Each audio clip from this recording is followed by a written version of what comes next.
La justificación siempre es, no, la teoría es buenísima. Lo que pasa es que el amigo se corrompió en el camino, pero ya vamos a intentar con otro, ¿sí? La teoría es buenísima, lo que pasa es que Stalin se corrompió. La teoría es fantástica, lo que pasa es que a Mao se le fue la mano. No, el socialismo es buenísimo, lo que pasa es que Fidel Castro fue ahí acumulando hasta 900 millones de dólares según la revista Forbes y se torció en el camino. La teoría es buena, lo que pasa es que el Che se volvió asesino. Volvamos a probar. Y siempre es la cosa de, ahora sí, con este Mesías sí va a funcionar.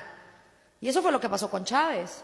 Fue como, no, el socialismo no funcionó en el siglo XX porque era el siglo XX, pero ahora como estamos en el siglo XXI, entonces sí, socialismo del siglo XXI, obvio va a funcionar. Y volvamos a intentarlo con un nuevo Mesías y vamos todos para allá. Y entonces no solo es el Mesías de Chávez, sino el Mesías de Correa, el de Cristina y Néstor Kirchner, los nuevos Mesías. Y siempre vamos como idiotas, confiando una y otra vez, y le ponemos estas características de superhombre que nos va a venir a salvar y volvemos a confiar. Y desgraciadamente la misma receta son los mismos resultados, lo decía Albert Einstein.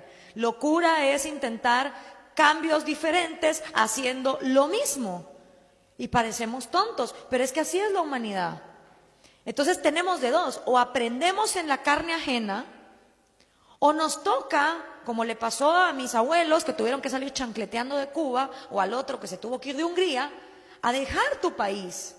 Porque el problema es que los empresarios de América Latina, que muchos de ellos son empresucios y empresarios, lo que te dicen es, a mí me ha pasado con empresarios venezolanos, no, es que para acabar con el populismo hay que hacer un poquito de populismo, ¿sí? No se puede todo de a golpe y hay que financiar al que vaya arriba en las encuestas. Entonces ves patéticamente a los empresarios invirtiendo en estos mesías socialistas que luego les ponen la soga al cuello, les expropian las fábricas, los dejan sin nada.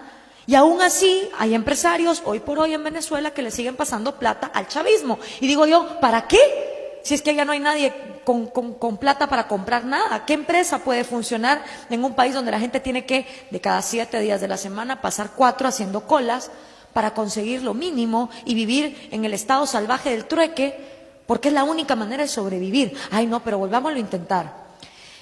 ¿Por qué es tan exitoso? Porque ahora es democrático. ¿Sí? A diferencia del siglo XX, donde eran las guerrillas marxistas inspiradas por el Che, en Guatemala, en El Salvador, en Honduras hubo guerrilla, en Uruguay también. La cuestión era quitar al dictador militar e imponer a base de violencia el socialismo. Y eso funcionaba muy bien porque la Unión Soviética mandaba las Kalashnikov y mandaba el dinero y entrenaba a la gente en Moscú y todo funcionaba perfecto, pero la Unión Soviética se desplomó. ¿Por qué? Por las consecuencias lógicas, ¿no? De que el socialismo y el comunismo no funcionan.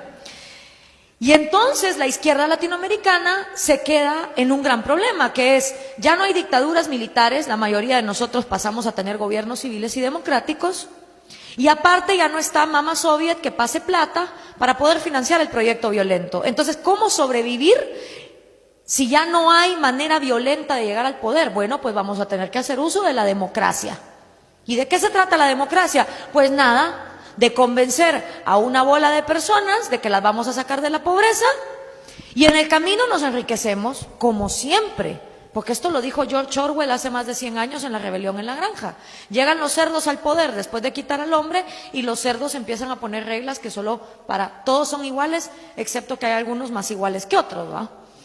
Entonces, se juntan en Sao Paulo en el año 90 y empiezan a tener una organización estratégica muy bien estructurada que se llama el Foro de Sao Paulo, el cual determina la agenda del socialismo del siglo XXI, que es el manifiesto comunista reciclado.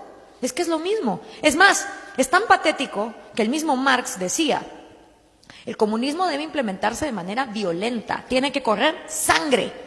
Él se hubiera reído y se hubiera burlado de los que, agarrando ese proyecto, hubieran tratado de implementarlo de manera democrática.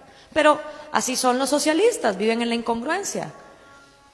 ¿Y qué ha pasado después? Pues que nos empobrecimos, porque si estas políticas funcionaran, la gente estaría migrando a Cuba, a Venezuela, a Bolivia, a Ecuador. y no es precisamente los países a los que migran.